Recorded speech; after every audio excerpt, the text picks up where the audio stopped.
এই পৃথিবীতে কেউ কাউকে জায়গা করে দেয় না, জায়গা করে নিতে হয়। এই পৃথিবীটা, the life is not a bed of roses, এটা ফুল বিছানো কোনো ফুল সজ্জা নয়, এটা কণ্টকাকীর্ণ। কেউ আপনার স্পেস করে দিবে না, কেউ আপনাকে সুযোগ করে দিবে না, কেউ আপনার জায়গা করে দিবে না, বরং আপনি জায়গা করে নিলে টাইনা নিচে নামাবে। কথা বলেন। এজন্য কখনো অলসতাকে স্থান দেয়া যাবে রসুল বাত্তালি দুঃখানু শয়তান, অলস মস্তিষ্ক শয়তানের আড্ডা। অলস যদি কেউ থাকে এটারে টেনে বেঁধে কাজে নামাবে, পারা যাবে? মুমিনের জীবনে কোনো অলসতা নেই। অলস হয় মুনাফিকরা।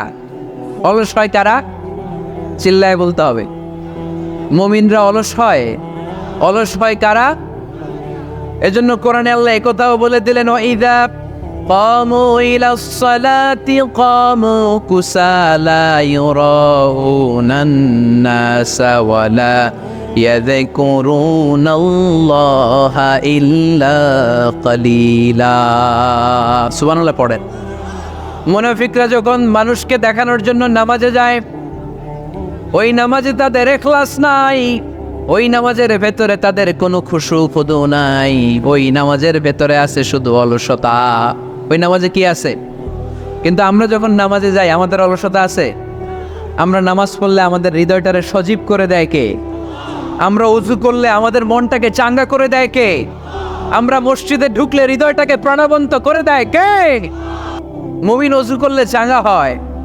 বিষ্ণু ঈসা ইসলাম বললেন, ইয়াকিদু শাইতানু আলা কাফিয়াতি রাসি আহাদিকুম ইযা নাম। খেয়াল করে শুনবেন লক্ষ্মীপুরের ভাইয়েরা, চমৎকার একটা হাদিস। আমরা যখন ঘুমোতে যাই, শয়তান আমাদের প্রত্যেকের মাথার পিছনে 3টা অলসতার গিট মারে।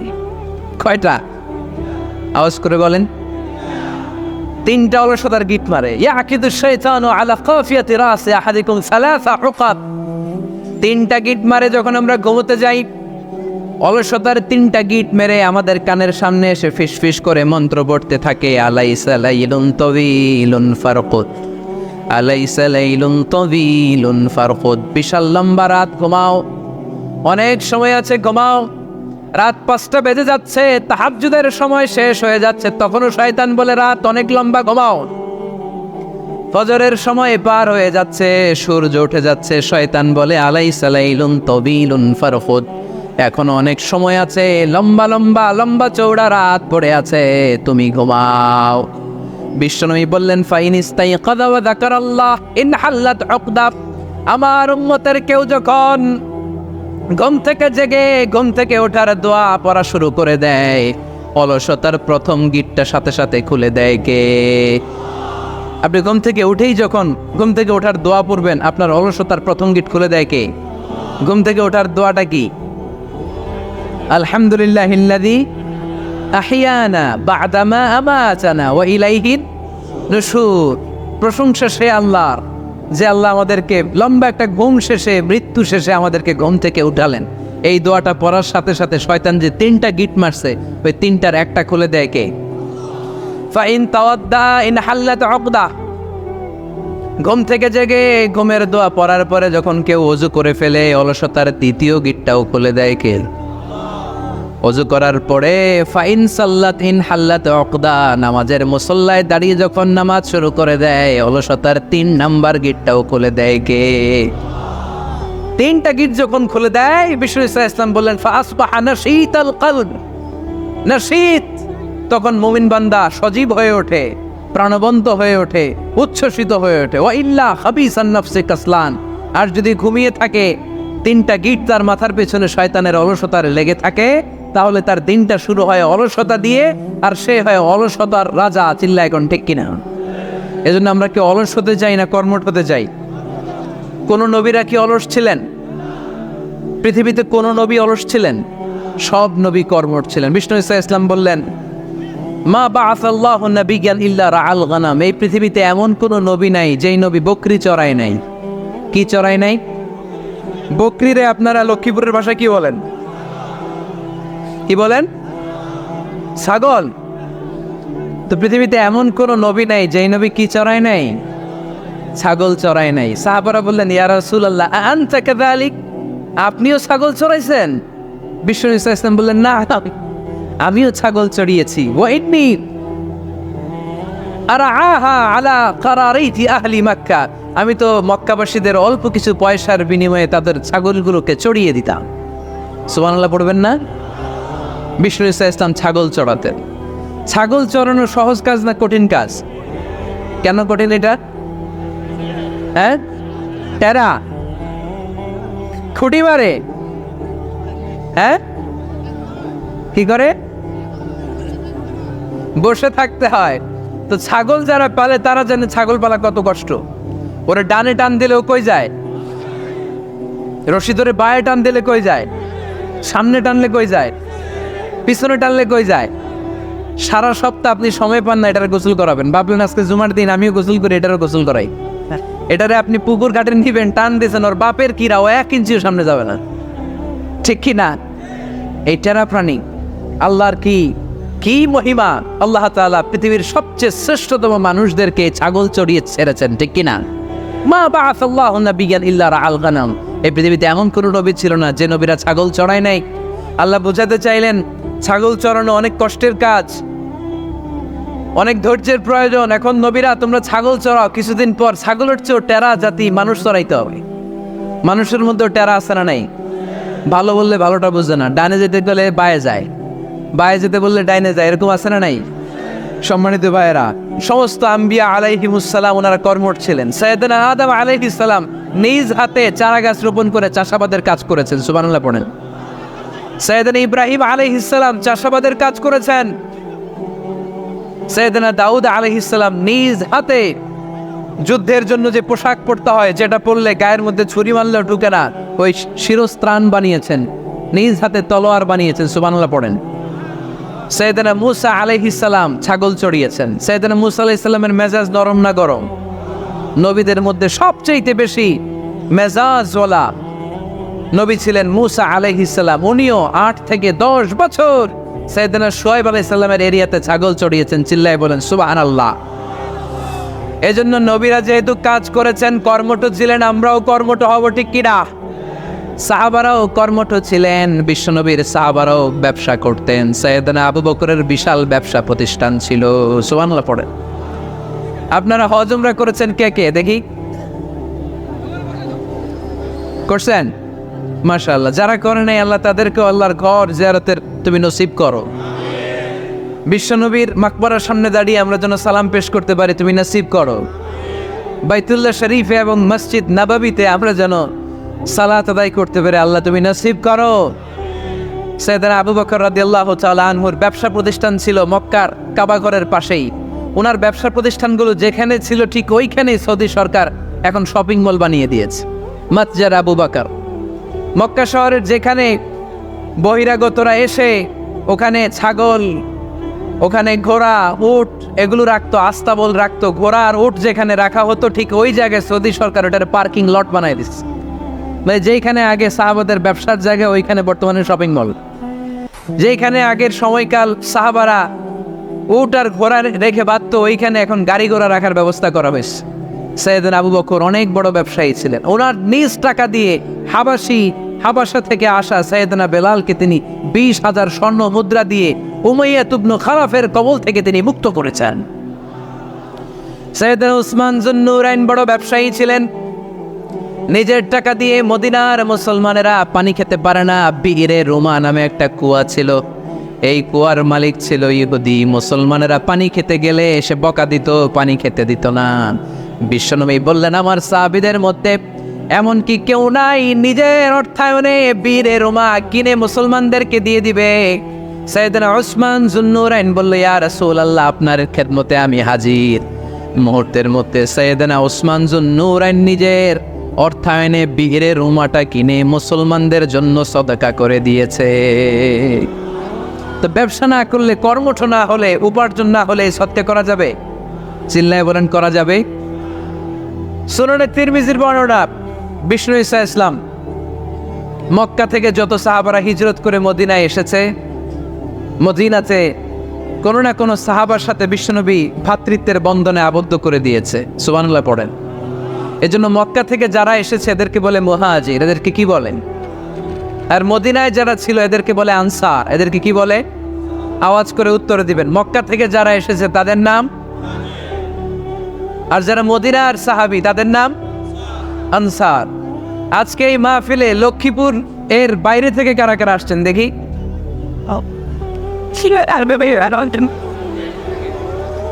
মাশাআল্লাহ মাশাআল্লাহ, অনেক আসছে। আল্লাহ ভাইদেরকে তুমি কবুল করো, হাত নামান। এই যে লক্ষ্মীপুরের বাইরে থেকে যে ভাইরা আসছে তারা লক্ষ্মীপুরের মেহমান, ঠিক কিনা? মক্কা থেকে হিজরত করে যে সমস্ত সাহাবারা এসেছিল তারা ছিল মদিনার মেহমান। বিশ্বনবী এক এক মক্কার সাহাবীকে মদিনার এক এক সাহাবীর সাথে ভ্রাতৃত্বের বন্ধনে আবদ্ধ করে দিলেন। আব্দুর রহমান ইবনে আউফ রাদিয়াল্লাহু তাআলা আনহু, ওনার সাথে ভ্রাতৃত্বের বন্ধনে যে সাহাবীকে বিশ্বনবী আবদ্ধ করে দিলেন ওনার নাম হচ্ছে সাআদ ইবনে রাবিয়া। কি নাম? মদিনার অনেক বড় ব্যবসায়ী। বিশ্বনবী বললেন, ও আব্দুর রহমান ইবনে আউফ, সম্পদ ছেড়ে দিয়ে, পরিবার ছেড়ে দিয়ে, স্থাবর অস্থাবর সব ছেড়ে দিয়ে আল্লাহ রাসূলের ভালোবাসায় মক্কা থেকে মদিনায় এসেছো। মদিনায় তোমার চিন্তা নাই, সাদ ইবনুর রবিকে আমি তোমার ভাই বানিয়ে দিলাম। সাদ ইবনুর রবি তোমার আপন ভাইয়ের মতো। সাদ ইবনে রবি বলল, আব্দুর রহমান, জীবনে তোমারে কোনোদিন দেখি নাই, তোমারে আমি চিনি না, তোমার নাম শুনি নাই, কিন্তু বিশ্বনবী তো তোমার দায়িত্ব আমাকে দিয়েছে। আমার চেয়ে বড় ধনী এই মদিনার মধ্যে দ্বিতীয় কেউ নাই। আজ থেকে তুমি আমার ভাই, আজ থেকে তুমি আমার কি? আল্লাহ আমাকে যত সম্পত্তি দান করেছে তার অর্ধেক সম্পত্তি আমি তোমার নামে দিয়ে দিলাম। ও আব্দুর রহমান ইবনে আউফ, শুধু তাই নয়, রব্বুল আলামিন আমাকে দুইজন স্ত্রী দিয়েছে। কয়জন? তুমি দেখো আমার কোন স্ত্রীকে তোমার বেশি ভালো লাগে, যার নাম তুমি বলবে সাথে সাথে আমি তারে তালাক দিয়ে দিব। তার ইদ্দত পালন শেষে তুমি তাকে বিয়ে করে তোমার সাথে নিয়ে যাবা। সুবহানাল্লাহ পড়েন। কারণ বিশ্বনবী তোমার দায়িত্ব আমার কাছে দিয়েছে, তুমি আমার ভাই। আমি মদিনার সবচেয়ে বড় ধনী, আমার অর্ধেক সম্পদ আমি তোমারে দিয়ে দিব। আমার দুই স্ত্রীর এক স্ত্রীকে তোমারে দিয়ে দিব। সাইয়েদনা আব্দুর রহমান ইবনে আউফ এই কথা শুনে অবাক হলেন। অবাক হয়ে উনিও এক অবাক কথা বললেন। উনি বললেন, লা হাজাতা লি ফি ইয়া আখি, ও আমার প্রাণের ভাই, তোমার কথা শুনে আমার হৃদয়টা ভরে গিয়েছে, কিন্তু তোমার সম্পদেরও দরকার আমার নাই, তোমার স্ত্রীরও দরকার আমার নাই। বারাকাল্লাহু ফি মালিক ওয়া লি আহলিক, আল্লাহ তোমার মালেও বরকত দেখ, তোমার সম্পদেও বরকত দেখ। তুমি শুধু একটু কষ্ট করবা। কি কষ্ট? দুল্লানি আলা সুক, show me the way to the market. তুমি মদিনায় কোনো মার্কেট আছে কিনা, শপিং মল আছে কিনা, ব্যবসা প্রতিষ্ঠান আছে কিনা আমার দেখায় দাও। সুবহানাল্লাহ পড়ে। আমরা হইলে কি করতাম? লক্ষ্মীপুরে যারা আসছে এদের একজনকে যদি বলা হয়, ভাই আপনি এখন থেকে লক্ষ্মীপুরের ভাই, আমার অর্ধেক সম্পদ আপনারা দিয়ে দেব, কি করবে? পায়ের উপর পা তুলে খাবে আর বলবে কি আনন্দ আকাশে বাতাসে, ঠিক কিনা? এরপর যদি বলি, ভাই আমার দুই বউ যেটারে সুন্দর লাগে বলেন তালাক দিয়ে দেই, নিয়ে যান, কি বলবে? কি আনন্দ আকাশে বাতাস। আল্লাহ রাসূলের সাহাবী আব্দুর রহমান ইবনে আউফ বললেন, লা হাজাতা লি ফি, আমার দরকার নেই। দুল্লানি আলা সুক, just show me the way to market. এখানে মার্কেট কই আছে দেখায় দাও। অবাক হয়ে গেলেন সাদ বিন রবি, বললেন, ও আব্দুর রহমান ইবনে আউফ, ঠিক আছে, তুমি যদি নিতে না চাও তোমার আমি জোর জবরদস্তি করব না। শুনে রাখো, মদিনাতে ইহুদিদের কয়নুকার একটা বাজার আছে। এই কথা বলার সাথে সাথে আব্দুর রহমান ইবনে আউফ চলে গেলেন। এর পরের দিন অল্প কিছু পনির আর ঘি দিয়ে ব্যবসা শুরু করলেন। পনির আর ঘিয়ের ব্যবসা করতে করতে করতে করতে ব্যবসায় তিনি এত লাভ করলেন, বললেন, আমি যদি কখনো মদিনার বালুর মধ্যে হাত দিতাম ওই বালুটারও সোনা বানায় দিত কে? দুল্লানি আলা সুক, লক্ষ্মীপুরের কর্মঠ যুবক ভাইয়েরা, এ আব্দুর রহমান ইবনে আউফ আমাদের প্রেরণা। উনি অন্যের ঘাড়ে পাড়া দিয়ে খেতে চায় নাই, আরেকজনের উপর ডিপেন্ডেন্ট বা নির্ভরশীল হতে চায় নাই। তিনি স্বাবলম্বী হওয়ার শিক্ষা লেসেন কিয়ামত পর্যন্ত গোটা বিশ্বের যুবকদের জন্য রেখে গিয়েছে। চিল্লায় বলো ঠিক কিনা? দুল্লানি আলা সুক, show me the way to market. Market কোথায় দেখাও। পনির আর ঘি নিয়ে ব্যবসা করতে করতে কয়েক মাসের ব্যবধানে ইতিহাস সাক্ষী সাইয়েদনা আব্দুর রহমান ইবনে আউফ মদিনার বিশাল বড় বিজনেস ম্যাগনেটে পরিণত হয়ে গেলেন। চিল্লায় পড়েন আল্লাহু আকবার। এজন্য ব্যবসার ভেতরে বরকত ঢুকিয়ে দিয়েছে কে? বিষ্ণু বললেন, আত-তাজিরা সাদুকাল আমিন মা'আন নাবিয়্যিন ওয়াস সিদ্দীকিন ওয়াশ শুহাদা ওয়াস সালিহিন। আমানতদার ব্যবসায়ী তারা সাধারণ কোনো মানুষ নয়, কিয়ামতের দিন নবীদের সাথে হাসর হয়ে যাবে। আপনারা যারা ব্যবসা করেন, এটা সাধারণ বিষয় নয়। বিষ্ণু ইসলাম নিজেও ব্যবসায়ী ছিলেন। ওনার জীবনের প্রথমে তিনি খাদিজা রাদিয়াল্লাহু তাআলা আনহার ব্যবসার স্টাফ হয়ে কাজ শুরু করেছেন, এরপরে নিজে ব্যবসা শুরু করেছেন। এরপরে খাদিজাতুল কুবরা রাদিয়াল্লাহু তাআলা আনহার সব সম্পত্তি বিয়ের পরে বিশ্বনবীর পায়ের সামনে ঢেলে দিয়েছেন। বললেন, ইয়া রাসূলুল্লাহ, এই সম্পদ আমি আপনাকে দিয়ে দিলাম, আপনি ইচ্ছামতো দিনের প্রয়োজনে খরচ করেন। সুবহানাল্লাহ পড়েন। এজন্য বিষ্ণু ইসলাম আমাদের জন্য উপমা। আব্দুর রহমান ইবনে আউফ আমাদের জন্য উপমা। যারা ব্যবসা করেন তারা বিষ্ণু ইসলামের সুন্নাহ পালন করছেন। আত-তাজির আস-সাদুক আল-আমিন, বিষ্ণু বললেন সত্যবাদী আমানতদার ব্যবসায়ী, যে ব্যবসা করতে যে মিথ্যা কথা বলে না। অনেক ব্যবসায়ীরা আছে পণ্য চালানোর জন্য মিথ্যা কথা বলে আর কসম কাটে, আছে না নেই? চাফা, এমনটা করা যাবে? সকালবেলা স্ত্রীরে বলে, এই গরুগুলা বিক্রি করবো, তুই একটা দাম কত কমো? স্ত্রীরে শিখাই দিচ্ছে, এই গরুর দাম তুই 40,000। তো বউ বলে ঠিক আছে, দাম কইলাম 40,000। তো এরপরে বাজারে যখন গরু বিক্রি করতে যায়, একজন যখন বলে যে ভাই এটা 30,000 টাকা দিয়ে কিনবো, কয় ভাই আল্লাহর কসম সকালে একজন 40,000 দাম কইছে, আমি দেই নাই। আছে না নাই? কৌশল করে বউরে শিখাইছে সকালে, কয় তুই দাম কর 40,000। তো বাজারে যায় কয় সকালে একজন দাম করছে, দাম করে কইছে 40,000 দেই নাই, আপনারা 30,000 কেমনে দেই? এরকম ডাকাইতে আছে না নাই? আলহামদুলিল্লাহ লক্ষ্মীপুরে এরকম লোকজন নাই। আরে নাই, আমি কই নাই, এরা কই আস। লক্ষ্মীপুরের মানুষ খুব ধার্মিক, আমি জানি। লক্ষ্মীপুর, নোয়াখালী, ফেনী এই বেল্টের লোকজন খুব আল্লাহওয়ালা। এদের মধ্যে আল্লাহওয়ালার সংখ্যা বেশি, এখানে আলেম ওলামা বেশি, এখানে মসজিদ মাদ্রাসা বেশি। এই জন্য এই জেলাগুলোতে আল্লাহর রহমতও বেশি। আল্লাহ তুমি এই জেলার ছেলেপেলেদেরকে, এই জেলার লোকদেরকে তুমি কবুল করো, মা বোনদেরকে তুমি কবুল করো। সম্মানিত ভাইয়েরা, এজন্য আজকের মাহফিল থেকে আমরা যেটা শিখলাম সেটা হচ্ছে পরিশ্রমে কোনো লজ্জা আছে? আমরা কাজ করে খাবো, ঠিক কিনা? Never under estimate any job. যুবক ভাইয়েরা, লক্ষ্মীপুরের যুবক ছেলেরা শুনতেছ? এরকম আওয়াজ করতে হবে, কান খাড়া করে শোনো। Never under estimate any job. কোনো চাকরিকে ছোট করে দেখা যাবে, whether it's small or big, you don't care. এটা কেয়ার করা যাবে না। ছোট্ট চাকরি পাইলে ঢুকে যাবা, বড় অফার আসলে পরে ঢুকবা।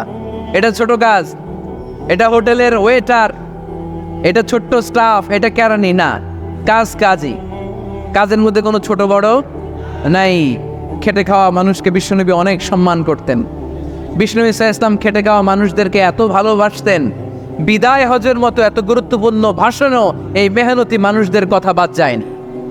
সুবহানাল্লাহ পড়বেন না? দিনটা ছিল জুমাবার। বিষ্ণু ইসলাম আরাফাতের ময়দানে দাঁড়িয়ে ঐতিহাসিক একটা ভাষণ দিলেন। এই ভাষণের নাম হলো বিদায় হজের ভাষণ। এই বিদায় হজের ভাষণেও খেটে খাওয়া মানুষের কথা বিশ্বনবী বাদ দেয় না। বিশ্বনবী বলেছেন, আরিক্কাকুম, খবরদার অধীনস্থ কর্মচারীদের সাথে খারাপ আচরণ করো না। আতঈমুহুম মিম্মা তাকুলুন ওয়াকসুহুম মিম্মা তালবিসুন। খবরদার মনে রেখো, তোমরা যা খাবে তোমাদের অধীনস্থ কর্মচারীদেরও তা খাওয়াবে, তোমরা যা পড়বে তাদেরও তা পড়াবে। বিশ্বনবী শেষ নিঃশ্বাস ত্যাগ করে যাওয়ার আগে যেই কয়েকটা কথা বলেছিলেন তার মধ্যে মেহনতি মানুষদের জন্য কথা আছে রাড়াই। বিষ্ণু ইসলাম যখন শেষ নিঃশ্বাস ত্যাগ করবেন, তিনি বলেছিলেন, আসসালাত আসসালাত, উম্মতেরা নামাজ নামাজ নামাজ ছেড়ে দিও না, নামাজ তরক করো না, নামাজ কাজা করো না। আর বলেছিলেন, ওমা মালাকাত আইমানুকুম, অধীনস্থ কর্মচারীদের সাথে খবরদার খারাপ আচরণ করো না। যারা কর্মচারীদের সাথে খারাপ আচরণ করে, যারা মানুষের কাছ থেকে শ্রম নিয়ে কাজ করিয়ে টাকা দেয় না, কিয়ামতের দিন তাদের বিরুদ্ধে মামলা দায়ের করবে কে? কে করবে? হাদিসে কুদসি সাক্ষী বিষ্ণু ইসলাম বলেন, আল্লাহ তাআলা ফরমান, আনা খাসমুহুম সালাসাতুন আনা খাসমুহুম ইয়াউমাল কিয়ামাহ। 3 শ্রেণীর ব্যক্তির বিরুদ্ধে আল্লাহ বলেন, আমি নিজেই কিয়ামতের দিন মামলা দায়ের করব। I will be against them in the day of judgment. 3 categories of people, I will be against them in the day of judgment. 3 শ্রেণীর লোক কিয়ামতের দিন তারা ছাড় পাবে না।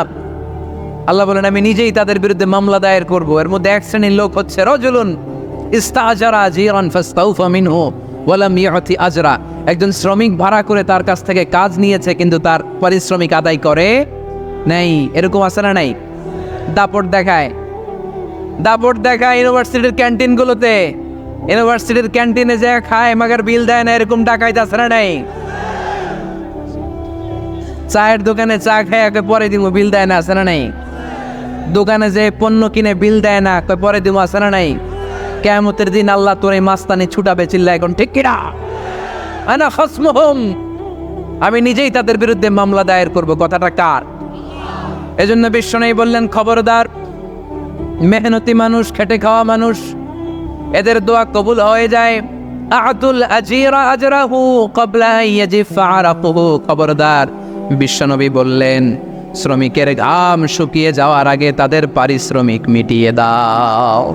বিশ্বনবীর বিখ্যাত হাদিস, আতুল আজিরা আজরাহু ক্বাবলা ইয়াজিফা আরাকুহু, শ্রমিকের ঘাম মাটিতে লাগার আগে, শুকিয়ে যাওয়ার আগে তাদের পারিশ্রমিক মিটিয়ে দাও। কেননা তারা যদি বদদোয়া করে তোমার জীবনে জাহান্নাম বানিয়ে দিবে কে? বিষ্ণু ইসলাম সব সময় খেটে খাওয়া মানুষদেরকে আগলে রাখতেন। সব সময় শুধু যে ভাষণে মেহনতি মানুষদের সাথে ভালো আচরণ করতে বলতেন, শ্রমিকদের সাথে ভালো আচরণ করতে বলতেন, এমনটা নয়। ওনার ব্যক্তিগত জীবন ঘাটলেও দেখা যায় উনি শ্রমিকদের সাথে কেমন আচরণ করেছেন। বিষ্ণু ইসলামের একজন খাদেম ছিল, আপনারা তার নাম জানেন? কি নাম? সবাই বলেন আনাস। আওয়াজ করে বলেন বিশ্বনবীর খাদেমের নাম।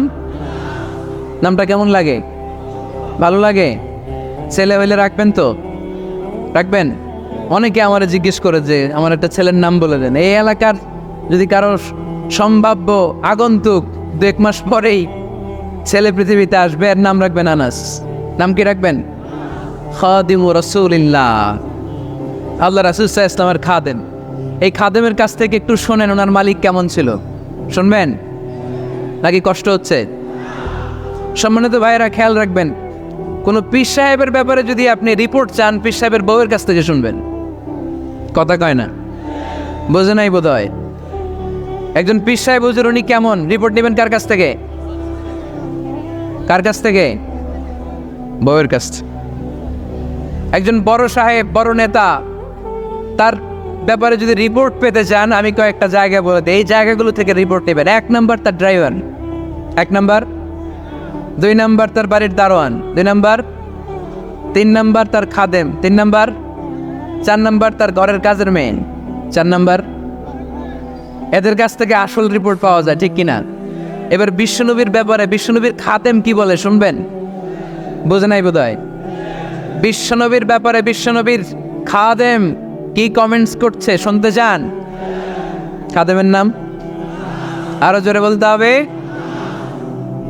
আনাস রাদিয়াল্লাহু তাআলা, আনাস রাদিয়াল্লাহু তাআলা আনহু বলেন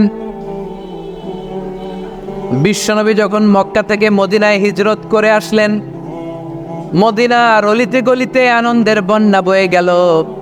তলা আল বাদরু আলাইনা বলে সবাই বিশ্বনবীকে বরণ করে নিল, সবাই বিশ্বনবীর সাথে দেখা করতে আসলো। সবাই যখন আনসারি নারী পুরুষরা দেখা করতে যায়, আমার আম্মাও বলল আনাস মক্কা থেকে বিশ্বনবী এসেছে, চলো তোমারে নিয়ে দেখা করতে যাই।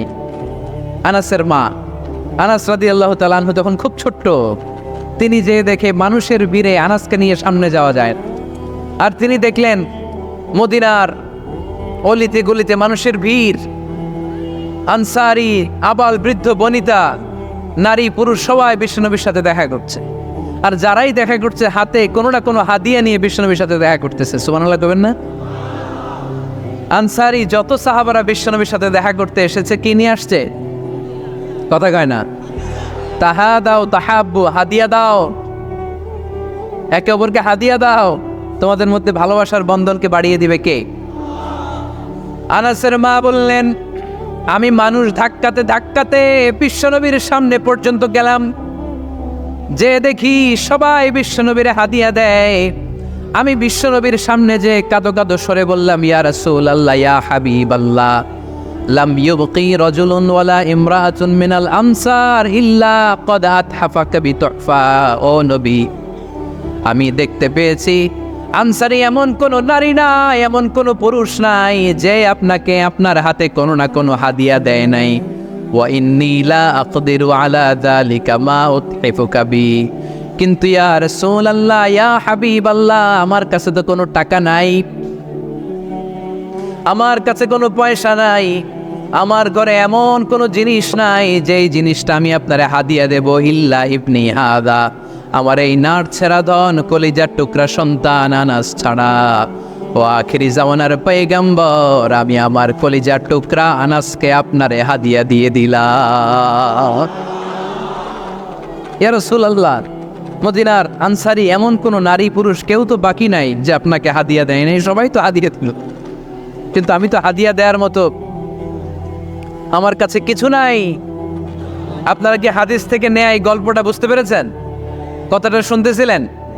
আনাস রাদিয়াল্লাহু তাআলা আনহুর মা বললেন, ইয়া রাসূলুল্লাহ, আনসারী এমন কোনো নারী নাই, এমন কোনো পুরুষ নাই যে আপনারা হাদিয়া দেয় নাই, কিন্তু আমার তো হাদিয়া দেওয়ার মতো কিছু নাই আমার এই কলিজার টুকরা আনাস ছাড়া। কি আর আমি করব? আমার কলিজার টুকরা আনাসকে আমি আপনার দরবারে হাদিয়া দিয়ে দিলাম। ইয়া রাসূলুল্লাহ, আমার ছেলেটারই আপনারা হাদিয়া দিলাম। খুদ হাদা ইয়াখদুমু কামা বাদালাক, আপনার যেই কাজ লাগবে, যেই খেদমতের প্রয়োজন, আপনার এই খেদমত করবে। ও নবী, আমি জানি আনাস আপনার বেশি খেদমত করতে পারবে না। আনাস আপনার মেসওয়াক এনে দিবে, অজুর পানি এনে দিবে, জুব্বা লাগলে জুব্বাটা এনে দিবে, ছোটখাটো কাজ করে আপনারে সাহায্য করবে। আমার কলিজার টুকরা সন্তানকে চিরকালের জন্য আমি আপনারে হাদিয়া দিয়ে দিলাম। আনাস রাদিয়াল্লাহু তাআলা আনহু বর্ণনা করছেন, আমি দাঁড়িয়ে দাঁড়িয়ে শুনছি আমার আম্মা বলছে আমি নাকি বিশ্বনবীর জন্য হাদিয়া। সুবহানাল্লাহ পড়েন। এবার খেদমত শুরু করলো সাইয়েদনা আনাস। ছোট্ট মানুষ কি আর করবে, কতটুকু খেদমত আর করতে পারবে? বিশ্বনবীর মেসওয়াকটা এনে দেয়। সুবহানাল্লাহ পড়েন। বিশ্বনবীর আতরের শিশিটা এনে দেয়, বিশ্বনবীর জাইতুনের তেলের বোতলটা আগিয়ে দেয়, বিশ্বনবীর জামাটা প্রয়োজনে বিশ্বনবীর হাতে এনে দেয়। সাইয়েদনা আনাস বলেন, আমি 1 বছর নয়, 2 বছর নয়, 5 বছর নয়, 7 বছর নয়, 10 বছর বিশ্বনবীর খেদমত করেছি। ফামা দারাবানি, 10 বছরে একদিনও তিনি আমারে মারে নাই। সুবহানাল্লাহ। একদিন আমার গায়ে হাত তোলে নাই, হাত তোলা তো দূরের কথা, ওয়ালা সাব্বানি, কোনোদিন গালি দেয় নাই, ওয়ালা আবাসা আলা ওয়াজহি, কখনো বিরক্তি স্বরে ব্রু কুচকে আমার দিকে বিশ্বনবী কোনোদিন তাকায় নাই। সুবহানাল্লাহ পড়েন। কোনোদিন আমার গায়ে হাত তোলে নাই। আরে হাত তোলা তো দূরের কথা, আমাকে ধমকি পর্যন্ত দেয় নাই। ধমকি দেয়া তো দূরের কথা, আমরা অনেক সময় বিরক্ত হয়ে ব্রু কুচকাই না, এরকম বিরক্তি হলে আমরা কারোর প্রতি বিরক্ত হলে কি হয়? কপাল ব্রু কুচকে ওঠে, ঠিক কিনা? সাইয়েদনা আনাস বললেন, কোনোদিন মারে নাই। খাদেম বলতেছে, খাদেম, বড় সাহেবের রিপোর্ট কার থেকে নিতে হয়? হয় খাদেম, নয় দারোয়ান, নয় ঘরের কাজের মেয়ে, তা না হলে ড্রাইভার। বিশ্বনবীর খাদেম বিশ্বনবীর ব্যাপারে কি কমেন্ট করছে? মা সাব্বানি ওয়ালা জারাবানি ওয়ালা আবাসা ফি ওয়াজহি। এই 10 বছরের খেদমতের জিন্দেগিতে কোনোদিন বিশ্বনবী আমারে মারে নাই, গায়ে হাত তুলে নাই। আরে হাত তোলা তো দূরের কথা, একটা ধমকও দেয় নাই। আরে ধমক দেয়া তো দূরের কথা, বিরক্তির সুরে ব্রু কুচকে আমার দিকে কখনো তিনি তাকায় নাই। চিল্লায় বলো সুবহানাল্লাহ। আর আজকে মাইক পেলে মানবতা, মানবাধিকারের কর্মী কি সুন্দর কথা বলে, উইমেন রাইটসের কথা বলে, শিশু শ্রম নিয়ে কথা বলে, আর বাড়িতে কাজের মেয়ের গায়ের মধ্যে খুন্তি, গরম খুন্তি পিঠের মধ্যে লাগিয়ে পিঠ ঝলসিয়ে দেয়, এরকম আছে না নাই? পত্রপত্রিকায় প্রায় দেখা যায় যে কাজের মেয়েদেরকে কি অত্যাচার করে। খুন্তি গরম করে করে চামড়ার মধ্যে লাগিয়ে স্কিন ঝলসে ফেলেছে, গ্রিলের মধ্যে বেঁধে রেখেছে, সময় মতো খাবার দেয় নাই, পিটিয়ে মাথার চুল কামিয়ে মাথা ন্যাড়া করে দিয়েছে, এরকম আছে না নাই? এরা মানবাধিকারের ঠিকাদার, এরা মানবাধিকারের কথা বলে। আর বিশ্বনবী ইসলামের খাদেম বিশ্বনবীর ব্যাপারে বলেছে, কোনোদিন মায়ের তো দূরের কথা, হাত তোলা তো দূরের কথা, আরে ধমক দেওয়া তো দূরের কথা, বিরক্তির চেহারা নিয়েও কোনোদিন বিশ্বনবী আমার দিকে তাকায় নাই। চিল্লায় পড়েন সুবহানাল্লাহ। বিশ্বনবী একবার সাইয়েদনা আনাস রাদিয়াল্লাহু তাআলা আনহুকে একটা ছোট্ট জিনিস আনতে পাঠালেন। সাইয়েদনা আনাস রাদিয়াল্লাহু তাআলা আনহু জিনিসটা আনতে যে মদিনার অলিতে গলিতে বাচ্চাদের খেলা দেখে জিনিস আনতে ভুলে খেলায় দাঁড়িয়ে গেলেন। ছোট মানুষ, ছোট্ট একটা বাচ্চা যদি আমার সাথে নেই, সে কি আমার প্রয়োজন বুঝবে? আমার সেন্টিমেন্ট যেরকম, বাচ্চা কি ওটা টের পাবে? ছোট্ট আনাসকে বললেন, আমার জুব্বা নিয়ে আস। বিষ্ণু ইসলাম শাম দেশের জুব্বা পড়ত, বলতেন জুব্বা নিয়ে এসো। জুব্বা আনতে যখন বেরোলেন আনাস রাদিয়াল্লাহু তাআলা আনহু, দেখলেন মদিনার অলিতে গলিতে বাচ্চারা কুতকুত খেলে। কি খেলে? আপনারা খেলেন? তো এই খেলা দেখে আনাস রাদিয়াল্লাহু তাআলা আনহু ভুলে গেলেন যে বিশ্বনবীর জামা আনতে হবে। উনি ভুলে যে উনিও দাঁড়িয়ে খেলা দেখতে শুরু করলেন। এখন ঘন্টার পর ঘন্টা যায়, আনাসও আসে না, জামাও আসে না। বিশ্বনবী ভাবলেন, হায় রে, আনাস মনে হয় ভুলে গিয়েছে, কি আর করা যাই, নিজের জামা নিজেই নিয়ে আসে। বিশ্বনবী বের হলেন জামা আনতে। বের হয়েই দেখে মদিনার গলিতে বাচ্চারা খেলতেছে, ওইদিকে আনাস রাদিয়াল্লাহু আনহু দাঁড়ান। বিষ্ণু ইসলাম কিছু বললেন না, যে উনিও আনাস রাদিয়াল্লাহু তাআলা আনহুর পাশে দাঁড়িয়ে খেলা দেখতে আরম্ভ করলেন। সুবহানাল্লাহ পড়বেন না? সাইয়েদানা আনাস খেলা দেখতে হঠাৎ বিশ্বনবীর দিকে চোখ পড়ে গেছে। বিশ্বনবীর চোখের দিকে যখন সাইয়েদানা আনাস রাদিয়াল্লাহু তাআলা আনহুর চোখ পড়ে গেছে, সাইয়েদানা আনাস বলে, আমার কলিজাটা এখান থেকে এই দিকে চলে আসছে। ভয়ে। কিসে? ভয়ে। উনি বললেন, আমার গলা শুকিয়ে যেতে আরম্ভ করলো, কাঁপতে লাগলাম। হায় হায়, এখন আমার মনে পড়ছে বিশ্বনবীর জামা আনতে পাঠাইছিল, ভুলে গেছে খেলার আবেশে পড়ে। উনি বললেন, বিশ্বনবী আমারে ধমক দেন নাই, আমার গায়ে হাত তোলেন নাই, জামা আনতে পাঠাইছি, এখানে খেলা দেখতেছো এটাও বলেন নাই, বিরক্তিও প্রকাশ করেন নাই। বিশ্বনবী শুধু একটা হাসি দিয়েছেন, স্মাইল। কি দিয়েছেন? একটা মুচকি হাসি দিয়েছেন। কি হাসি? সাইয়েদানা আনাস বলে, ওই যে ওই দিনের বিশ্বনবীর মুচকি হাসির শাসন, মরার আগের দিন পর্যন্ত আমি আনাসকে সোজা রাস্তায় রেখেছি, আর ডানে বায়ে নেয় নাই। শাসন করতে জানলে লাঠি লাগে না, শাসন করতে জানলে ধমক লাগে না, শাসন করতে জানলে পিট্টি দেয়া লাগে না। মুচকি হাসি দিয়েও শাসন করা যায় কি যায় না? সাইয়েদানা আনাস বললেন, কোনোদিন মারে নাই, কোনোদিন ধমক দেয় নাই, সব সময় আমাকে আদর করেছে। চিল্লায় পড়েন সুবহানাল্লাহ। এজন্য সব সময় বিষ্ণু ইসলাম শ্রমিকদেরকে ভালোবাসতেন। শ্রমে কোনো লজ্জা নাই, লজ্জা হচ্ছে অলসতায়। আজ থেকে এই মাহফিল, এই এত বড় আয়োজন, এত বড় গ্যাদারিং তখনই সার্থক হবে যখন আমরা এই সিদ্ধান্তে আসতে পারবো যে আমরা অলস সময় কাটাবো না, আমরা আমাদের এই সময়গুলোকে প্রোডাক্টিভ ওয়েতে কাজে লাগাবো, কোনো না কোনো কাজের সাথে জড়িত হব। Never under estimate any job, whether it's big or small, বড় হোক বা ছোট হোক, কোনো কাজকে আমরা ছোট করে দেখবো না।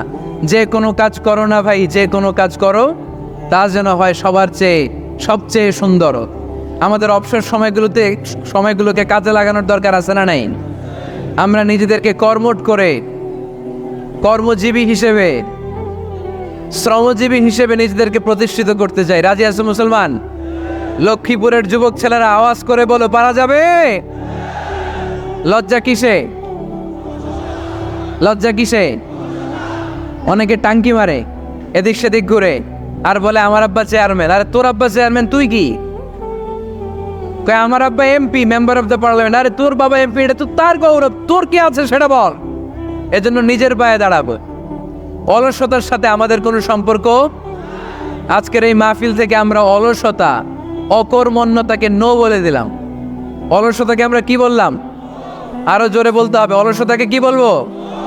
আর সব সময় কর্মঠ থাকবো, এনার্জেটিক থাকবো, নিজের পায়ে দাঁড়াবো, আইডিয়া জেনারেট করব, এন্টারপ্রেনার হওয়ার চেষ্টা করব, নতুন নতুন উদ্যোক্তা হওয়ার মাধ্যমে আমরা আমাদের নিজেদের ভাগ্য পরিবর্তনের চেষ্টা করব। কারণ আল্লাহ বলেছেন, ইন্নাল্লাহা লা ইউগাইয়িরু মা বিকাওমিন হাত্তা ইউগাইয়িরু মা বিআনফুসিহিম। আল্লাহ তাআলা ততক্ষণ পর্যন্ত কোনো জাতির ভাগ্যের চাকার পরিবর্তন করে না যতক্ষণ পর্যন্ত ওই জাতি নিজে নিজের ভাগ্যের চাকার পরিবর্তন করতে না চায়। চিল্লা এখন ঠিক কিনা?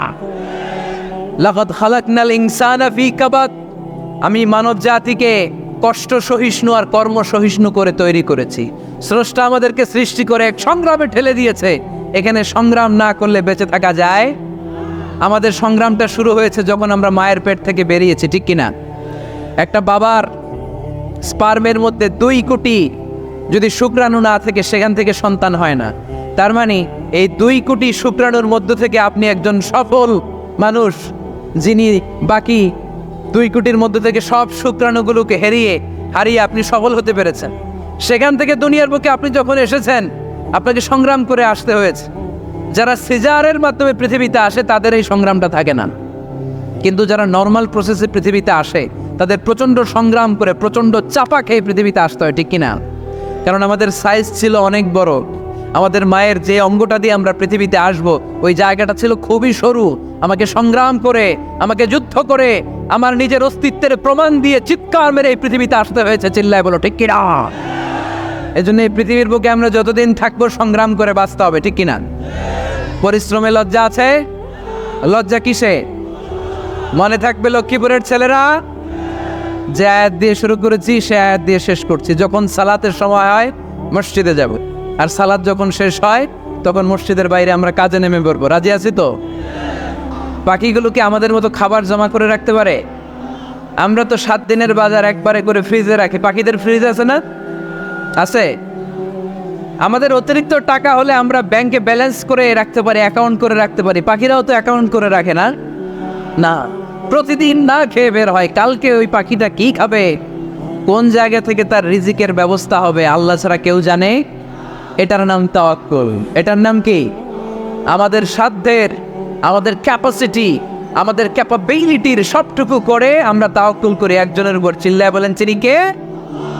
এই জন্য ইসলাম আমাদেরকে শিখায় সালাত যখন শেষ বের হয়ে যাও, কাজে নেমে পড়ো। কাজে কোনো লজ্জা নাই, পরিশ্রমে কোনো লজ্জা আছে? যিনি রিক্সা চালায় এতে তার কোনো লজ্জা আছে? দিনমজুর, কুলি, ঠেলা গাড়ি চালায়, ছোট্ট ব্যবসা করে, এতে কোনো লজ্জা আছে? লজ্জা নাই। খেয়াল রাখবেন, লজ্জা হচ্ছে অলসতায়। লজ্জা কিসে? বিষ্ণু ঈসা ইসলাম বলেছেন, মা আকালা আহাদুন তুআমান কাত্তু খায়রুম মিন আইয়াকুলা মিন আমালি ইয়াদি। নিজ হাতে উপার্জিত খাবারের চেয়ে, অর্থের চেয়ে শ্রেষ্ঠ খাবার পৃথিবীর কোনো মানুষ কোনোদিন ভক্ষণ করে নাই। চিল্লায় কোন সুবহানাল্লাহ। শ্রেষ্ঠতম খাবার নিজ হাতে উপার্জিত খাবার। ঘাম জড়িয়ে যে অর্থ উপার্জন করা হয়, যে ইনকাম করা হয়, এটা হালাল। আর হালাল খেয়ে দোয়া করলে কবুল করে কে? এজন্য খেটে খাওয়া মানুষ, শ্রমজীবী মানুষ আর মেহনতি মানুষদেরকে বিশ্বনবী খুব ভালোবাসতেন। তারা বিশ্বনবীর বন্ধু আর বিশ্বনবী ছিল তাদের বন্ধু। সুবহানাল্লাহ পড়েন। এত ভালোবাসতেন বিশ্বনবী খেটে খাওয়ার মেহনতি মানুষদেরকে। সব সময় বিষ্ণু ইসলাম তাদের জন্য দোয়া করতেন। এই জন্য যারা খেটে খায় তারা কপালওয়ালা, তারা মুস্তাজাবুদ দাওয়া। তারা কি? মুস্তাজাবুদ দাওয়া মানে এমন ব্যক্তি যে ব্যক্তি দোয়া করতে দেরি হয় কিন্তু দোয়া কবুল হতে দেরি হয় না। আপনারা এখানে ব্যবসা করেন কে কে? দেখি তো, হাত তুলেন তো। ব্যবসা, মাশাআল্লাহ, অনেক ব্যবসায়ী আছে তো দেখি। আচ্ছা, হাত নামান। চাকরি করেন কে কে? চাকরি, চাকরিও তো অনেক করে দেখি। হাত নামান। প্রবাসী, ছুটিতে দেশে আসছেন। হুজুর আমি আছি কই? আপনি দেখতে আসছেন? মাশাআল্লাহ। কোন দেশে থাকেন? সৌদি আরব। আলহামদুলিল্লাহ। সৌদিতে ভাল লাগে নাকি সৌদি স্বপ্নের দেশ, খাটতে খাটতে জীবন শেষ? ইনশাআল্লাহ। আচ্ছা, ইউনিভার্সিটির স্টুডেন্ট আছো কারা কারা দেখি? মাশাআল্লাহ, হাত নামাও। ক্লাস 5 থেকে ইন্টারমিডিয়েট পর্যন্ত পড়াশোনা করতেছো অথবা দাখিল আলিম পর্যন্ত, কারা কারা দেখি? মাশাআল্লাহ, হাত নামাও, হাত নামাও। একবারও যারা হাত তোলেন না এবার তারা হাত তোলেন। আন্নারা কি করেন? হ্যাঁ, বেকার।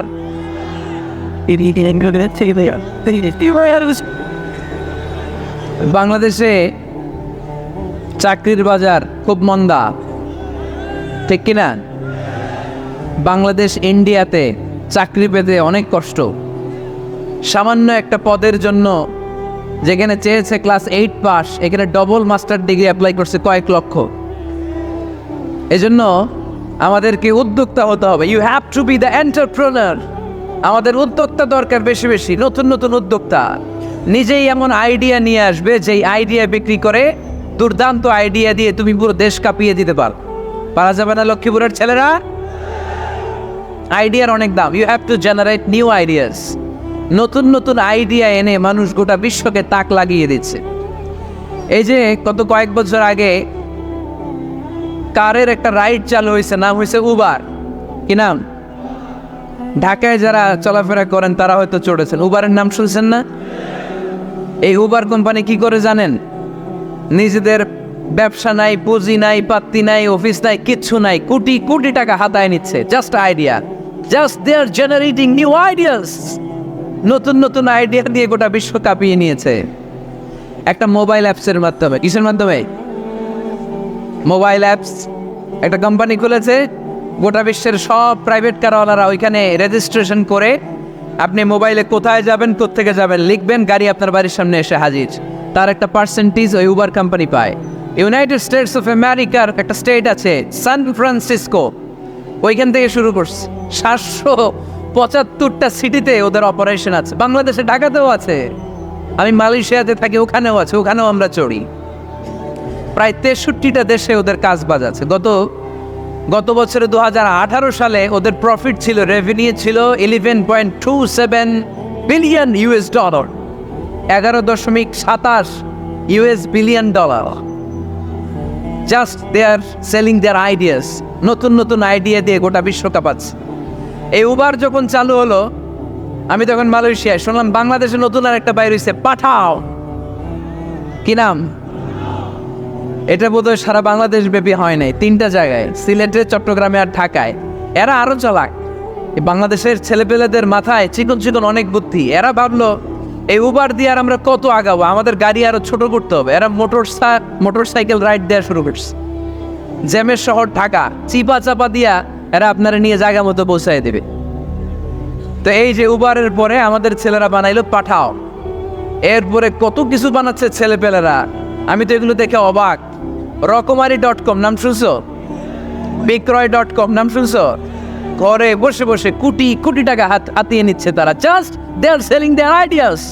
যেহেতু আমাদের চাকরি কম, ওই চাকরির বাজারে আমরা লাইন দিতে চাই না। আমাদের মেধাকে খাটিয়ে খাটিয়ে আমরা নতুন তরুণ উদ্যোক্তা বানাতে চাই। চিল্লায় বলো ঠিক কিনা? উদ্যোক্তা যত বাড়বে ততই দেশের কল্যাণ হবে। মানুষ তাদের আইডিয়াকে কাজে লাগিয়ে গোটা বিশ্বকে তাক লাগিয়ে দিচ্ছে। আমরা আমাদের সমতল ভূমিতে চাষ করতে চাই না। মালয়েশিয়াতে একটা এলাকা আছে ক্যামেরুন হাইল্যান্ড, ওরা পাহাড়ের মধ্যে চাষাবাদ করে গোটা মালয়েশিয়ার খাদ্যদ্রব্যের অভাবকে মুক্ত করে দিয়েছে। পাহাড়ের মধ্যে ওখানে ফুলের বাগান, ক্যামেরুন হাইল্যান্ড প্রায় 6000 ফিট উঁচু, প্রচণ্ড ঠান্ডা। এই ঠান্ডা পাহাড়ে হিল ট্রাক্স এরিয়াতে মালয়েশিয়ার এই ক্যামেরুন হাইল্যান্ডে ওখানে আছে ফুলের বাগান, আছে ফলের বাগান, আছে চায়ের বাগান, ওখানে মধুর চাষ হয়, ওখানে শাকসবজি চাষ হয়, ওখানে অনেক কিছু চাষাবাদ হয়। ওই ফলমূল শাকসবজি দিয়ে গোটা মালয়েশিয়ার 14টা স্টেটে যত শাক সবজি ফলমূল লাগবে ওরা আঞ্জাম দেয়। আর আমরা আমাদের সমতল ভূমিতে চাষ করতে চাই না। আমরা চাষাবাদকে খুব লজ্জা মনে করি। এটা ভুল আইডিয়া। আমাদের যে এলাকা যেই জিনিসের জন্য বিখ্যাত ওইটাকে আমাদের ব্র্যান্ডিং করতে হবে। লক্ষ্মীপুর কিসের জন্য বিখ্যাত? নারিকেল সুপারি। নারিকেল সুপারি যে পৃথিবীর কত মানুষ, ইন্দোনেশিয়ান লোকেরা মরির মতো খায় নারিকেল আর সুপারি।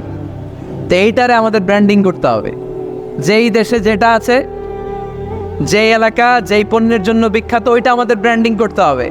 আমাদের আদমজির জুট মিল বন্ধ না? পাওয়ানি জুট মিল বন্ধ। আমাদের পাট শিল্পকে ধ্বংস করে দিয়ে ইন্ডিয়া এখন ওই কটনের পাঞ্জাবি বানায়, জুট কটনের পাঞ্জাবি। আছে না নাই? পুরা বাংলাদেশের মার্কেট এই জুট কটনের পাঞ্জাবি দিয়ে সয়লাভ। আমাদের বাংলাদেশের পাট দিয়ে যদি আমরা মিহি পাঞ্জাবি বানাতে পারতাম, গোটা বিশ্ববাজারকে আমরা দখল করে নিতে পারতাম। ঠিক কিনা? এজন্য আমাদেরকে নতুন নতুন আইডিয়া জেনারেট করতে হবে। চাকরির পিছনে বসে থাকলে চলবে না। আর আজান যদি হয়ে যায় ছুটে যাব মসজিদে, আর নামাজ শেষ হলে আমরা আমাদের কাজের দিকে চলে যাব। চিল্লায় বলেন ঠিক কিনা? যেটাই করব আমরা ভালোভাবে করব। আল্লাহ বলেছেন লিয়াবলুয়াকুম আইয়ুকুম আহসানু আমালা। লক্ষ্মীপুরের ভাইয়েরা আওয়াজ করে উত্তর দেন, আওয়াজ করে উত্তর দিতে হবে। জান্নাতে যেতে হলে 100তে কত নাম্বার পেতে হবে? হ্যাঁ, হয় নাই 51। কি নাম তোমার? হ্যাঁ, ফরহাদ। জান্নাতে যেতে হলে 100তে আমার দরকার 51। 100তে কত লাগবে? ফাআম্মা মান সাকুলাত মাওয়াজিনুহু ফাহুয়া ফি আইশাতির রাদিয়া, সেদিন মিজানের পাল্লা যার ভারী হয়ে যাবে সে আনন্দ উৎসবে থাকবে। তো মিজানের পাল্লা ভারী হওয়ার জন্য 100তে আমার কত পাওয়া লাগবে? কত পাওয়া লাগবে? 51 পেলেই হয়ে যাবে। এজন্য আল্লাহ বলছেন লিয়াবলুয়াকুম আইয়ুকুম আহসানু আমালা, যেটাই করবে ভালোভাবে করবে। আল্লাহ এটা পরীক্ষা করতে চান যে আমরা ভালোভাবে কে কতটুকু আমল করেছি। যারা আরবি বোঝেন আলেম ওলামা আপনারা জানেন, এখানে আল্লাহ বলেননি লিয়াবলুয়াকুম আইয়ুকুম আকসারু আমালা। আল্লাহ এটা দেখতে চান যে তোমাদের মধ্যে থেকে কে বেশি আমল করে, এটা বলছে আল্লাহ? বলে নাই। আল্লাহ বলেছে লিয়াবলুয়াকুম আইয়ুকুম আহসানু আমালা, যে ভালো করে করে। এজন্য আমরা যাই করি না কেন কি করে করব? আওয়াজ করে বলতে হবে। কেমন করে করব? যে কোনো কাজ করো না ভাই, যে কোনো কাজ করো তা যেন হয় সবার চেয়ে সবচেয়ে সুন্দর। পড়েন, যে কোনো কাজ করো না ভাই, যে কোনো কাজ করো তা যেন হয় সবার চেয়ে সবচেয়ে সুন্দর। পড়েন, যে কোনো কাজ করো না ভাই, যে কোনো কাজ করো তা যেন হয় সবার চেয়ে সবচেয়ে সুন্দর। হোক না সেটা পড়া লেখা, রঙের ভাষায় ছবি আঁকা। পড়েন, হোক না সেটা পড়া লেখা, রঙের ভাষায় ছবি আঁকা। হোক না সেটা সামান্য কাজ কিংবা মহত্তর, তা যেন হয় সবার চেয়ে সবচেয়ে সুন্দর। যে কোনো কাজ করো না ভাই, যে কোনো কাজ করো তা যেন হয় সবার চেয়ে সবচেয়ে সুন্দর। চিৎকার করে বলেন ঠিক কিনা? আমরা যেটাই করি না কেন এটা ভালো করে করার দরকার আছে না নাই? এজন্য কাজে আর শ্রমে কোনো লজ্জা নাই। লজ্জা হচ্ছে অলসতায়। লজ্জা কিসে? অলসতায়। বিষ্ণু ঈসা ইসলামের কাছে এক সাহাবী এসে বলল, ইয়া রাসূলুল্লাহ আ'তিনি শাইআন, আপনি আমাকে কিছু দান করেন, আমার কিছুই নাই। বিষ্ণু বললেন, তোমার কিছু নাই? সাহাবী বললেন, ইয়া রাসূলুল্লাহ ঘরে আমার শুধু 2টি জিনিস আছে। কয়টা? চিল্লায় বলেন কয়টা?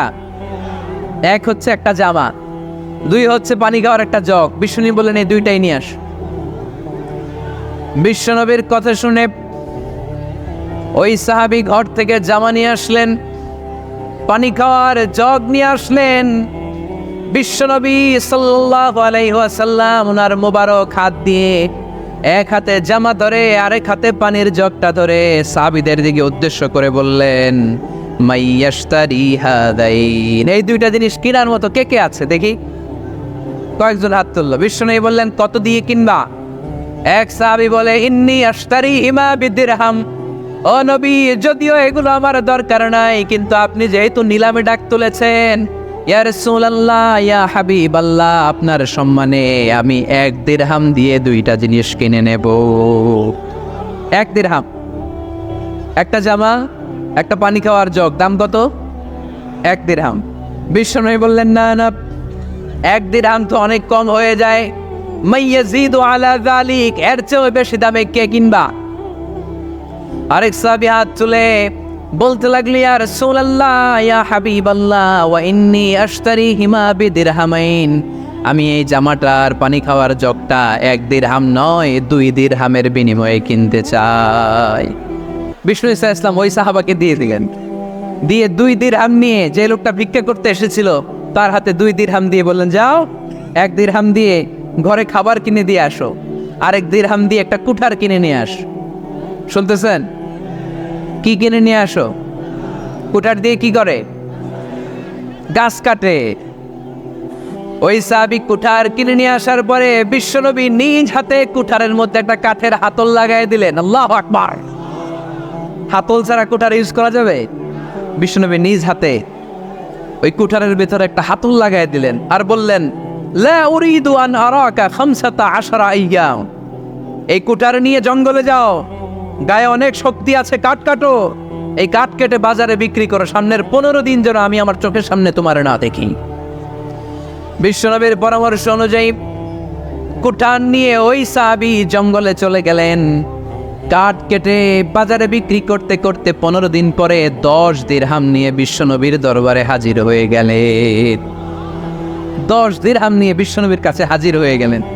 সাহাবী এসে বলল, ইয়া রাসূলুল্লাহ এখন আর আমার ভিক্ষা করা লাগে না, আমার গায়ে অনেক শক্তি আল্লাহ দিয়েছে, আই এম ভেরি এনার্জেটিক, আপনার দেয়া বরকতের কুঠার দিয়ে আমি কাঠ কেটে কেটে স্বাবলম্বী হতে শুরু করেছি। সুবহানাল্লাহ পড়েন। আমি এখন 10 দিরহামের মালিক। বিশ্বনবী বললেন, লা আইয়াহতাতিবা আহাদুকুম হুসমাতান আলা যাহরিহি খায়রুম মিন আইয়াসআলা শাইআন ফায়ুতিয়াহু আও ইয়ামনাহু। যাদের গায়ে শক্তি আছে তারা ভিক্ষা না করে কাঠ কেটে পিঠে সেই বোঝা নিয়ে বাজারে বিক্রি করা অনেক ভালো। কারণ কারো কাছে যদি তুমি হাত পাতো সে দিতেও পারে, নাও দিতে পারে। আর কষ্ট করলে কষ্ট কোনোদিন বৃথা যায় না। চিল্লায় বলেন ঠিক কিনা? বিশ্ব ইসলামের অনুপ্রেরণায় এই সাহাবা অল্প কিছুদিনের ব্যবধানে স্বাবলম্বী হয়ে গেলেন। What is the moral of the story? বিশ্বনবীর এই প্রফিটিক স্টোরি থেকে আমাদের কি শিক্ষা? লেসন নাম্বার 1, বিশ্বনবী চাইলেই ওই 2 দিরহাম দিয়ে বলতে পারতো, যাও খাবার দাবার কিনে ফ্যামিলিতে দিয়ে আসো। সে ওই 2 দিরহাম নিয়ে খাবার দাবার কিনে ফ্যামিলিকে খাইয়ে রাত্রে আবার ভিক্ষায় নামতো। কথা কন, রাত্রে কি করতো? ভিক্ষায় নামতো। বিশ্বনবী সাল্লাল্লাহু আলাইহি ওয়াসাল্লাম তাকে কাজ করে খাওয়ার জন্য উৎসাহ দিলেন। পাশাপাশি বিশ্বনবী সাল্লাল্লাহু আলাইহি ওয়াসাল্লাম পার্মানেন্ট সলিউশন দিলেন। এজন্য পার্মানেন্ট সলিউশনের ব্যবস্থা করতে হবে। অনেকে আমরা যাকাত দেই, জাকাতের শাড়ি দেই, জাকাতের লুঙ্গি দেই, আছে না নাই? লক্ষ্মীপুরে এরকম দেয় নাকি? কি দেয়? হ্যাঁ, গাড়ি দেয়, শাড়ি না। জাকাতের শাড়ি, জাকাতের লুঙ্গি বলতে কোনো কথা ইসলামে নাই। এগুলো খুব কম দামি শাড়ি। যাদেরকে এগুলো দেয়া হয় তাদেরকে অপমান করা হয়, ঠিক কিনা? আল্লাহ বলেছেন, ওয়ালাকাদ কাররামনা বানি আদম, I have dignified the status of the sons of Adam. আমি আদমের সব সন্তানদেরকে সম্মানিত করেছি। সুবহানাল্লাহ পড়েন। আপনাদের চেয়ে সম্মানিত কেউ আছে? মানুষের চেয়ে সম্মানিত গোটা বিশ্বে আর কোনো মাখলুকাত আছে? নাই। এজন্য জাকাতের শাড়ি দেয়া যাবে না, জাকাতের লুঙ্গি দেয়া যাবে না। জাকাতের শাড়ি আপনারা দেখছেন? এটারে একবার ধোয়ার পরে দ্বিতীয়বার পরা যায় না। মশারি কি পাতলা, এর চেয়েও পাতলা। এই জন্য জাকাতের শাড়ি, জাকাতের লুঙ্গি বলতে ইসলামে কোনো পরিভাষা নাই। আপনাকে স্বাবলম্বী করে দেওয়ার চেষ্টা করতে হবে। যারা লক্ষ্মীপুর জেলায় বিজনেস ম্যাগনেট আছেন, তারা একসাথে হয়ে একটা স্ট্রং জাকাত ম্যানেজমেন্ট প্ল্যাটফর্ম করতে পারেন, যেখান থেকে আপনারা বিভিন্ন থানায়, বিভিন্ন গ্রামে বাছাই করে করে কিছু ভাইদেরকে জাকাত দিতে পারেন স্বাবলম্বী করার উদ্দেশ্যে। যেই ফ্যামিলিকে আছে, কি নাম এটা? ক্লাব, পল্লী উন্নয়ন ক্লাব। পান দিয়ে বিদেশে লোক পাঠাই, আমি বড় কিনে দিই। মাশাআল্লাহ, জাকাত ফান্ড দিয়ে বিদেশে লোক পাঠায়। এর চেয়ে সুন্দর পদ্ধতিতে জাকাত বিতরণ আর হতে পারে? যেই লোকটাকে, যেই ছেলেটাকে বিদেশে পাঠানো হয়েছে, ওই ফ্যামিলিটা আর কোনোদিন জাকাতের শাড়ি নেওয়ার জন্য লাইনে দাঁড়াবে? যেই ছেলেটাকে ওনারা অস্ট্রেলিয়ান গাভী কিনে দিছে, দুধ বিক্রি করে যেই ফ্যামিলিটা স্বাবলম্বী হতে শুরু করেছে, তারা আর কোনোদিন জাকাতের লাইনে যেয়ে দাঁড়াবে না। এজন্য জাকাত দিতে হবে স্বাবলম্বী করার জন্য। ইসলাম আমাদেরকে এটাই শিখিয়েছে, কাজ করে খেতে হবে। কাজে লজ্জা নেই, লজ্জা হচ্ছে অলসতায়। লজ্জা কিসে? আজকের আলোচনা থেকে এটা মুখস্থ করে নিতে হবে। কাজে লজ্জা নেই। লক্ষ্মীপুরের ইয়াংস্টারেরা শ্রমে লজ্জা নেই, পরিশ্রমে লজ্জা নেই, লজ্জা অলসতায়। লজ্জা কিসে? আরো জোরে। নবীরা কি এমনি এমনি বসে বসে খাইছে? কঠিন পরিস্থিতিতেও নবীরা পরিশ্রম করে উপার্জন করা লেগেছে, ঠিক কিনা? সাইয়েদনা মারিয়াম আলাইহিস সালাম, যার নামে আল্লাহ তাআলা কোরআনে একটা সূরা দিলেন, উনি পৃথিবীতে এমন একজন মহিয়সী নারী, যেই নারীর গর্ভে, যেই নারীর পেটের ভেতরে স্বামীর স্পর্শ ছাড়া সন্তান দিয়েছে কে? সাইয়েদনা ঈসা আলাইহিস সালাম পেটে আসলেন। মারিয়াম আলাইহিস সালাম লজ্জা পেলেন। আয় হায়, কেমন করে এলাকাবাসীদের কাছে আমি আমার মুখ দেখাবো? বিয়ে করি নাই, স্বামী নাই, বিয়ে হয় নাই, স্বামী নাই, কিন্তু পেটে সন্তান চলে এসেছে। হায় হায়, এলাকায় কেমনে মুখ দেখাবো? লজ্জায় পড়ে মারিয়াম আলাইহিস সালাম এলাকা থেকে চলে গেলেন। কি অবাক করা কাণ্ড! বাচ্চা ভূমিষ্ঠ হওয়ার জন্য, বড় হওয়ার জন্য 6 মাস 7 মাস লাগে নাই। পেটে বাচ্চা আসার সাথে সাথে বাচ্চাটারে বড় করে দিয়েছে কে? সাইয়্যিদাতুনা মারিয়াম আলাইহিস সালাম এবার বসে বললেন, বুঝতে আরম্ভ করলেন প্রেগন্যান্সির পেইন উঠেছে। হঠাৎ করে পেট থেকে বাচ্চা ভূমিষ্ঠ হয়ে যাওয়ার পরে উনি কাঁপতে আরম্ভ করলেন। ক্ষুধার চোটে খাবার কিছু নাই, সামনে ঝর্ণা, উপরে একটা খেজুর গাছ। সাইয়েদনা ঈসা আলাইহিস সালামকে কোলে নিয়ে মারিয়াম আলাইহিস সালাম মনে মনে ভাবে, হায় রে, কেউ যদি একটু খেজুর পেড়ে দিত, এই ক্ষুধার মুহূর্তে আমি খেজুর খেয়ে পেটের ক্ষুধা নিবারণ করতাম। রব্বুল আলামিন মারিয়ামকে উদ্দেশ্য করে আয়াত নাজিল করে দিলেন, ওয়া হুজ্জি ইলাইকি বিজিযিন নাখলাতি তুসাকিত আলাইকি রাতাবান জানিয়া। কোরআন সাক্ষী, হুজ্জি ইলাইকি বিজিযিন নাখলা, এর মানে হচ্ছে মারিয়াম কেউ পেড়ে দিবে না, একটু কষ্ট করে হাতটা উঁচু করে খেজুরের ডালা ধরে ঝাঁকুনি মারো, টস টসে কাঁচা পাকা খেজুর নিচের দিকে পড়বে, তারপর তুমি তুলে খাবে। সুবহানাল্লাহ পড়ে। আল্লাহ চাইলে অটোমেটিক্যালি কারামাত হিসেবে খেজুরগুলো নিচে ফেলতে পারতেন না? কথা কন, খেজুরগুলো অটোমেটিক্যালি নিচের দিকে পড়ছে? পড়ে নেই। আল্লাহ শিক্ষা দিয়েছে, যেই পরিস্থিতিতে থাকো না কেন, তোমাকে শ্রম ব্যয় করে কষ্ট করে তোমার উপার্জন করতে হবে, রিজিকের বন্দোবস্ত করতে হবে। চিল্লায় বলেন ঠিক কিনা? ইসলাম আমাদেরকে এটাই শিখিয়েছে, কাজে লজ্জা নাই।